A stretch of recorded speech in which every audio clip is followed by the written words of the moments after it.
with Crawl Space Doors. Today I'm going to be talking about all of the different vent covers we have, starting with our most standard, which is the recessed vent cover.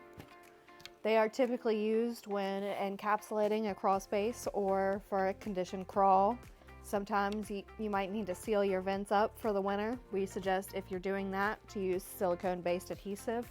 These ones mount like this, so they're just going to recess in your opening just like this.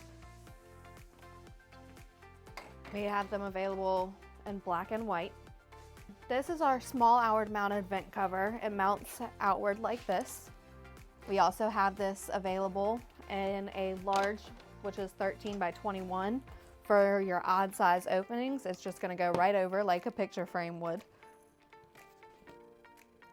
Then we move all the way over here to our shallow depth vent covers. These are made typically to go over the automatic air vents that you have in place already, so that you don't have to remove the vents that are in place.